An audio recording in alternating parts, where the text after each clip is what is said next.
Buenas noches, ingeniero Leslie. Mi nombre es Carmen Araceli Robles Hernández. Eh, Curso el séptimo cuatrimestre de la licenciatura Administración de Empresas y le voy a platicar un poquito sobre la norma oficial mexicana número 13 en relativo a las condiciones de seguridad e higiene en los centros de trabajo donde se generan radiaciones electromagnéticas no ionizantes.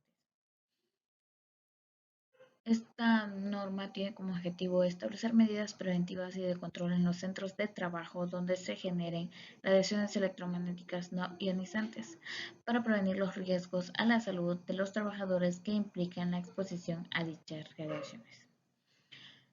Esta norma debe aplicarse para la planeación, organización y funcionamiento de los centros de trabajo donde se generen radiaciones electromagnéticas no ionizantes, que son las radiaciones no ionizantes, pues son todas aquellas que incluyen la luz visible, la infrarroja y ultravioleta. Por ejemplo, los microondas, las ondas de radio y la energía de la radiofrecuencia de los teléfonos móviles. En esta norma se establecen ciertos requerimientos en caso de auditoría o de alguna visita, vaya la redundancia, de seguridad e higiene, establecen ciertos puntos que al fallar en algún punto, pues hay sanciones, ¿verdad? Ciertas sanciones que podrían ser económicas eh, al no cumplir con algún punto. El punto número 1 dice que son disponer de las medidas preventivas correspondientes tomando en consideración lo siguiente: características de las fuentes generadoras, características del tipo de radiaciones no ionizantes, la exposición de los trabajadores. En este tipo de radiación, pues no tiene demasiada energía, ¿verdad? No puede provocar cáncer, pero sí puede causar quemaduras pues en la piel o en la vista al momento de exponernos a dichas radiaciones. La número 2, efectuar en los centros de trabajo donde se generan radiaciones no ionizantes y se manejen materiales que los imitan, las actividades relativas al reconocimiento, evaluación y control que se requiere para prevenir los riesgos de trabajo. Pues bien, hay que realizar un reconocimiento, una evaluación y un control de quién, de cómo se va a manipular el tipo de equipo o material que esté emitiendo este tipo de radiación.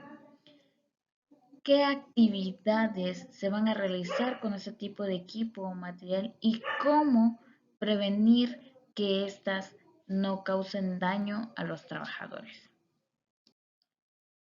3. Informar a los trabajadores sobre los riesgos que implica para su salud la exposición a las radiaciones no ionizantes. Bueno, pues como ya les había mencionado, estas radiaciones pueden provocar ciertas quemaduras o daños en la vista. Y para ello, pues hay que informárselos al trabajador y cuando lo hagamos tenemos que documentar de qué manera lo hacemos, de qué forma. Puede ser por medio de una capacitación, por medio de un curso, por medio de una plática, por medio de un folleto. Y todo eso tiene que estar fundamentado, que el trabajador recibió cierta información. ¿Y cómo se va a documentar?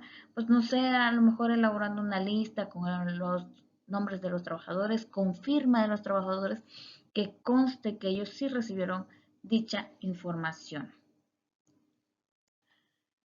4. Capacitar y adiestrar a los trabajadores en materia de seguridad e higiene para el manejo y uso de las fuentes generadoras de radiaciones no ionizantes y materiales que lo imitan.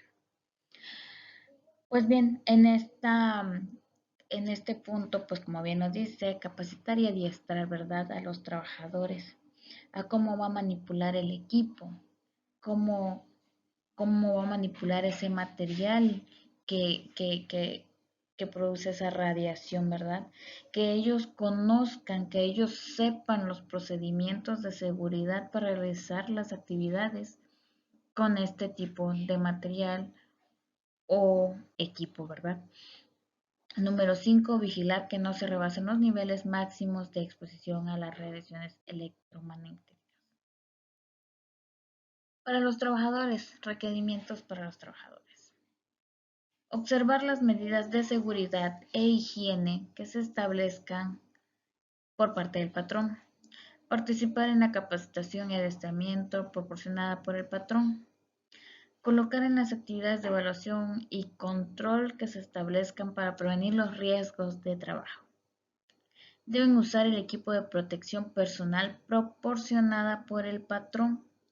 Las autoridades de trabajo, los patrones, promoverán que se determinen las condiciones de salud de los trabajadores expuestos a radiaciones no ionizantes mediante exámenes médicos periódicos en relación con su exposición a las radiaciones